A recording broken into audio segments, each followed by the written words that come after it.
Thank you very much. Thank you all. Thank you. Thank you.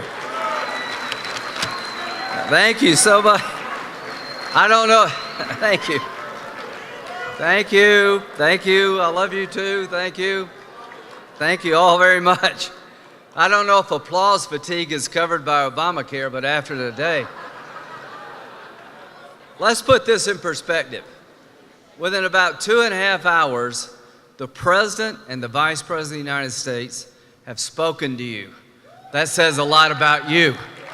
Name one group in America where that would happen. So I'm from the federal government here to help you. Thanks for coming. So, as you know, I'm one of the 16 people that ran against President Trump. I didn't go very far, but I enjoyed the journey. People ask me, how have we come together so well? I said, well, here's the way it works. I've come to like him, and he likes him, and it seems to work for both of us. Didn't he do a great job today?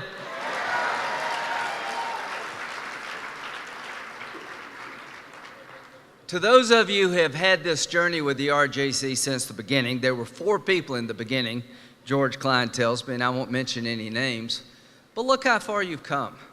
Isn't this the most amazing thing in American politics?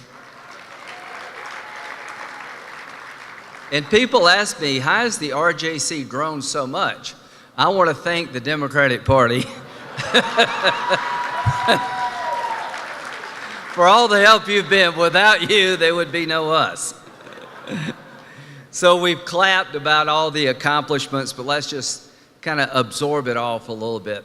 So if you told me 2 years ago that by now the embassy would be moved to Jerusalem and the Golan Heights would be part of Israel, I'd want to know what you were smoking.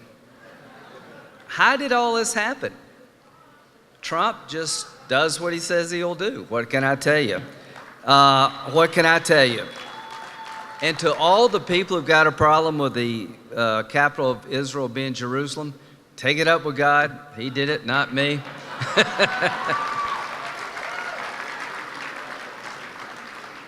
And when it comes to the Golan Heights, I don't think we can actually absorb and appreciate to the extent we should how big a deal that is, right? How many of you have been to the Golan? Okay.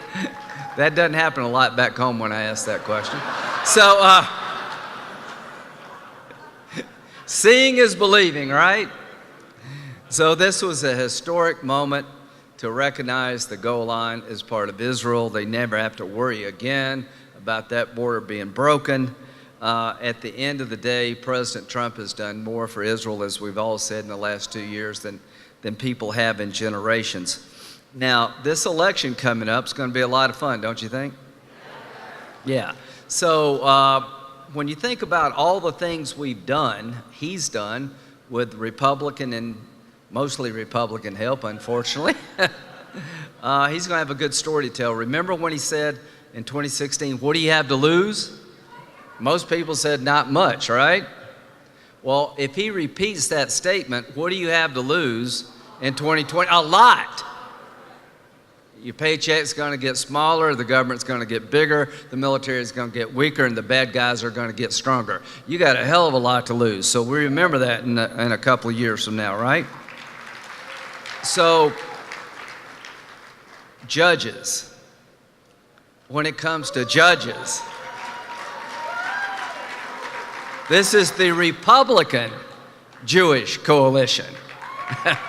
The Republican part of the phrase likes conservative judges who understand the difference between being a judge and people in my business. So the bottom line is, when this time is up, he will reshape the judiciary. More circuit court nominations than any president in history already.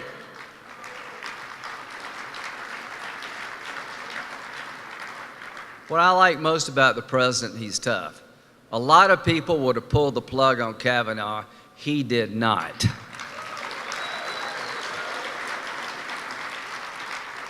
I've been in this business for well over 20 years now, and I never dreamed I would see what I saw in the committee. A guy I've known for 20 years, Brett Kavanaugh, one of the most decent people you could ever hope to have as your neighbor, much less a judge. Any Republican president would have chosen him. He'd be on top of anybody's list. And the way he was treated tells us a lot about the times in which we live in. And I really do appreciate the fact that President Trump had Brett's back and never gave an inch.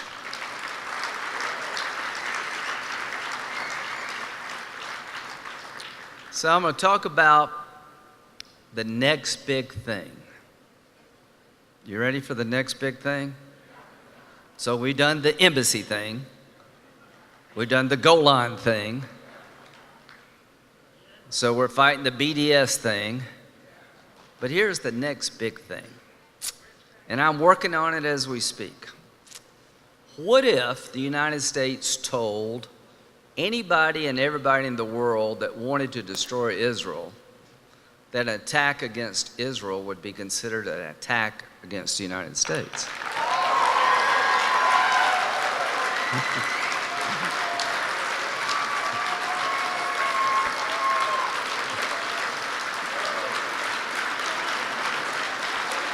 What if?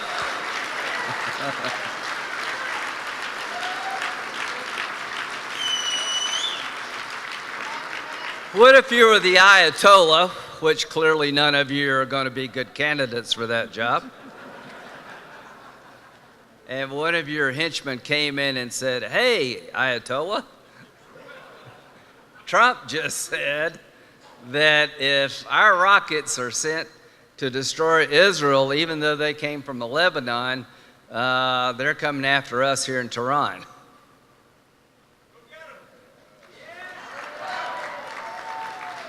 If you wanted to change the calculation for all the enemies of Israel, you would put this on the table. Now, how many of you believe NATO's been a good deal for America? I do. I believe it's been a great deal for America. Friends are good. How many of you believe that Israel's been a good deal for America? Name one country that provides better intelligence to the United States about common enemies than the state of Israel. Nobody. Israel is our eyes and ears in the most troubled part of the world. Name an enemy of Israel that's not an enemy of us.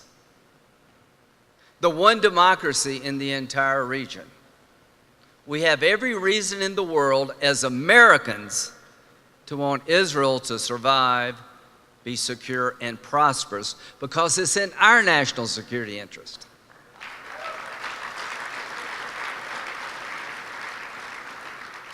So what if, say next year, we could work out an agreement between the two countries, two democracies, that would say we have each other's back? What if we had a vote in the Senate in a month or so that the Golan is now part of Israel? What if?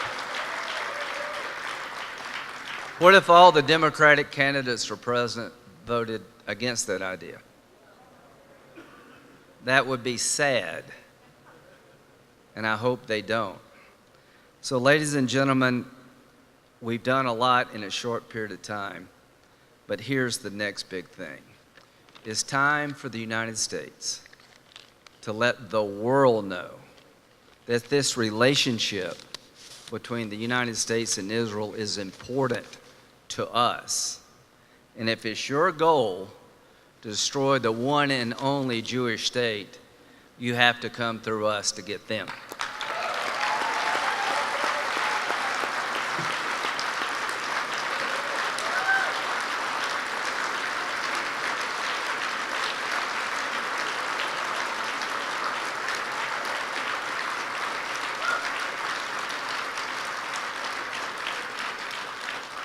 So, I'm a Baptist from South Carolina. Like many of you, I'm taught from a young age to feel guilty about a lot of things. We're all working through it. The Democratic Party, if this Green New Deal comes into being, every day will be Shabbat, because there'll be no planes, cars, or anything. So the vice president's going to speak in a second, but the next guy speaking is my neighbor from Georgia. And let me tell you a little bit about this relationship. The Republican-Jewish coalition has the president and the vice president speaking, and that tells you all you need to know about you regarding the Republican Party.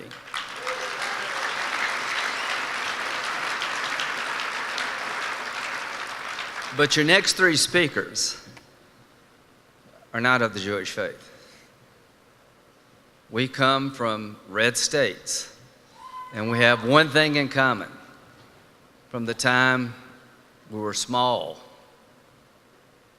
we were told that God blesses those who bless Israel.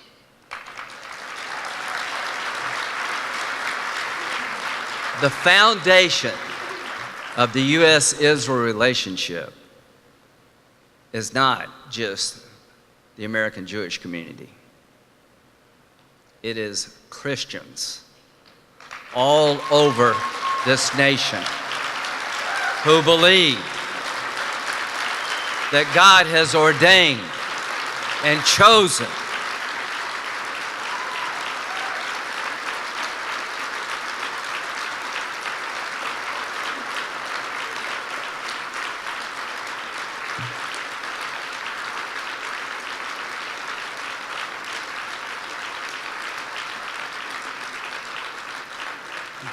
good enough for God, good enough for me.